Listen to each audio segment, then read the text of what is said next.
मेरे दोस्त ये टाइमर है। अगर आपको पता होगा ये किस चीज़ का टाइमर है, तो ये टाइमर वॉशिंग मशीन का हमारे टाइमर है। आपको अगर आप काम करते होगे तो आपको कोई इस चीज़ का नॉलेज होगा, ये वॉशिंग मशीन का टाइमर है। अब इस टाइमर में की पहचान मैं बताता हूँ कि जैसे वायर है, ये हमारी 4 वायर है। अब जैसे कि किसी हम नया लेते हो, नया परचेज़ करते हो तो उसमें 3 तार लंबी होती है और 1 तार छोटी होती है। तो भाई इसकी पहचान मैं बता देता हूँ कि अगर जैसे कि हमारे पास टेस्टर ना हो, जैसे हमारे पास टेस्टर ना हो और हमारे पास इस प्रकार की लाइट ना हो, ना हमारे पास एम्पेयर मीटर हो, तो हमें इस चीज़ को हटा करके अब मुझे पहचान कैसे करनी है कि हमारी इसमें कॉमन कौन सी होगी और 2 मोटर की वायर कौन सी जाएगी। तो सबसे बेहतरीन तरीका ये है मेरे दोस्त, आप इस टाइमर को घुमाओगे इस तरीके से तो आपको ये पत्ती दिख रही होगी। ये पत्ती होती है, ये पत्ती ये होती है जो ये पत्ती हमारी कॉमन की निकलती है। अब वो कैसे, आप बोलते हो वो कैसे पता मुझे, तो आप इसे ऐसे घुमा लेना, ठीक है। जो अगर हम जैसे टाइमर चालू करते हैं तो ये जैसे टाइमर चालू होगा ये आपस में टच हो जाएगा, ये टच हो जाएगा, ये हटेगा नहीं। ये जब जब हटेगा, जब ये हमारा टाइमर खत्म हो जाएगा तब आप देखेंगे जरा, तो यहाँ पर इस जगह पे गौर से देखेंगे तो ये आप डाउन होता रहता है। कोई ऊपर जाएगा, कोई नीचे आएगा, ऐसे ही चलता रहता है ये, ठीक है। तो हमारी 2 तार है या यहाँ से 3 तार है, तो हमें यहीं से निकालनी है 2 तार हमारी कौन सी है। अब जैसे कि हमारे पास ये लाइट टेस्टर टेस्टर तो हर मैकेनिक के पास तो होते ही होगा अवेलेबल, तो उससे उससे मैं चेक कराऊंगा कि मुझे पता कैसे चलेगा। अब जैसे कि आपको लग रहा है यहाँ पर 2 तार है, तो इसके अंदर से जरूर देखना, यहाँ पर से इस जगह से ये क्या होता है, ये मेन सप्लाई की जो तार होती है ना वो सिंगल होती है, ठीक है। और ये जो है हमारा जैसे ये बंद होता है ना टाइमर, तो ये कट मार देता है। टाइमर तक थोड़ी देर तक रहेगा, उसके बाद यहाँ से हमारी एक बजर की तार निकलेगी, या इसे लगाओ बजर में ना लगाओ तब भी हमारी मशीन रनिंग कर जाएगी, ठीक है। तो हमें कैसे चेक करना है, जैसे ये तार मैंने हटा दिया, अब इस तार को अब मैं चेक कर लेता हूँ। अब जैसे मैंने आपको बताया ना, इस तरीके से आप चेक कर लोगे बिना टेस्टर बिना उसके। अब मैं आपको कन्फर्म बताता हूँ, देखें रियली ट्राई करके दिखाऊंगा मैं कि कैसे चलता है ये, ठीक है मेरे दोस्त। तो मेरे दोस्त, मेरे चैनल पर अगर आप लोग नए हो तो मेरे चैनल को प्लीज़ सब्सक्राइब कर लें, शेयर करें, लाइक करें। कभी भी आपको किसी चीज़ की ज़रूरत पड़ सकती है तो प्लीज़ सब्सक्राइब जरूर कर लेना। और अब मैं बताता हूँ, जो मैंने आपको दिखाया था ये सिंगल वायर है, ठीक है। तो हम इसे ले लेते हैं कॉमन। अब कॉमन ये हमारी मेन सप्लाई आ रही है, ठीक है। अब इसमें हम चेक करेंगे हमारी कॉमन कौन सी है। देखें आप, इसमें लाइट जल रही है, ठीक है, ये देखें। तो हमें सिर्फ इससे चेक करना है, बल्कि इसमें लगाना नहीं है। लगाना तो हमें तो न्यूट्रल से ही कनेक्शन लेनी होती है, ठीक है। फेस हमारा चेक करने का है। किसी भी आप बिजली के बोर्ड में, सॉकेट में, किसी चीज़ में भी लगा के आप इस टाइमर को चेक कर सकते हो। घर के किसी भी घर में जाओगे तो वहाँ पर सॉकेट होता है, उस तरीके से आप लगा के चेक कर सकते हो। चेक करने के लिए है बस ये।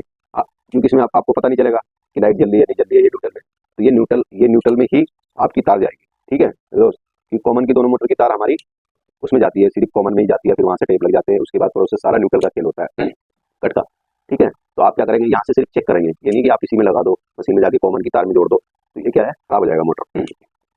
तो ऐसी है, ठीक है। अब मैं इसे इस तार को इसी कॉमन वाले पोजीशन में डालता हूँ।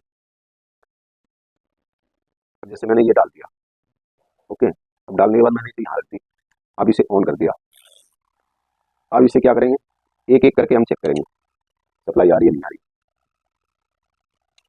ये देखिए सप्लाई आई ना, चलिए अब इसे चेक करेंगे पीली वाली को।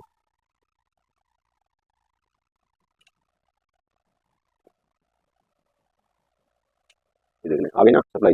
तो अब इससे नॉलेज मिल जाएगा कि हमारी ये कॉमन है, और ये 100% कॉमन ही होती है, ठीक है, मतलब न्यूट्रल होती है।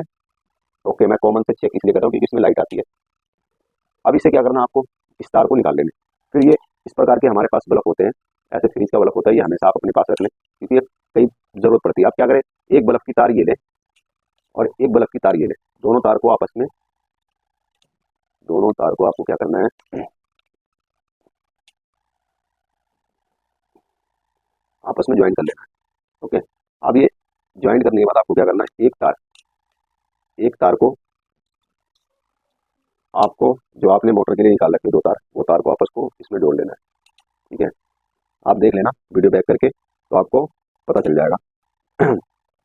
अब एक तार हमारी इस मोटर की, एक तार हमारी इस बल्ब की पड़ी तो हमने इसमें जोड़ लिया, ठीक है। और एक तार जो इस मोटर की हमें हमें इस मतलब बल्ब की निकालनी है और इस वाले में जोड़ लेनी है, ठीक है। अब इसे जोड़ने के बाद अब मुझे क्या करना है, अब ये तो हमने निकाल दिया टाइम उसके बजर के लिए, ठीक है। इसे साइड करते हैं और इसे हम चाहे अब इसमें लगा सकते हो चाहे इसमें लगा सकते हो, पर आपको न्यूट्रल, ये तार को उसमें लेनी है न्यूट्रल में, तो हम न्यूट्रल में लगा दिया। अब ये हमारा फेस है, ठीक है, लाइट आ रही होगी, देखें आ रही है लाइट ना। तो हम इस तार को, जो दो तार को आपस में जोड़ा था, अभी देख लें, ये दो तार, एक हमने इस बल्ब के लिए है और हमने एक इस बल्ब के लिए है, ठीक है। तो ये आपस में जोड़ के हमने इसमें डाल देनी है। ओके, ये हमारी अब देखना अप डाउन होती रहेगी। चलिए,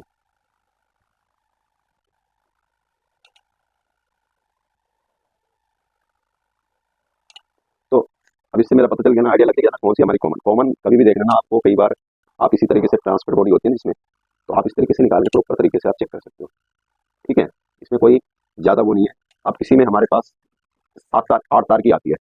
अब 8 तार की आती है टाइमर, इस टाइमर को मैंने नेक्स्ट वीडियो में बतानी है, ठीक है, कि इसके अंदर मतलब कैसे आपको पता चलेगा इसमें हमारी कॉमन नॉर्मल मतलब कॉमन मोटर की कौन सी तार है, ये सब मैं आपको अच्छे तरीके से बता दूंगा। ये 8 तार की होती है, देखेंगे और से 2 4 6 8 तार की है, सब अच्छे तरीके से बिना गेज मीटर के बिना उसके मैंने सब कुछ बता देनी है। तो आपको ध्यान रखना है इस चीज़ को, कभी भी आपको ज़रूरत पड़े तो आप मेरी वीडियो में जाके प्रॉपर अच्छी तरीके से देख लें। मैं कोई भी चीज़ गलत नहीं बताता जब तक मैं अपने आप को कन्फर्म नहीं करता, जब तक मैं वीडियो डालता नहीं। तो मेरे दोस्त मेरी वीडियो को ज़रूर सब्सक्राइब कर लेना, लाइक कर लेना। ओके।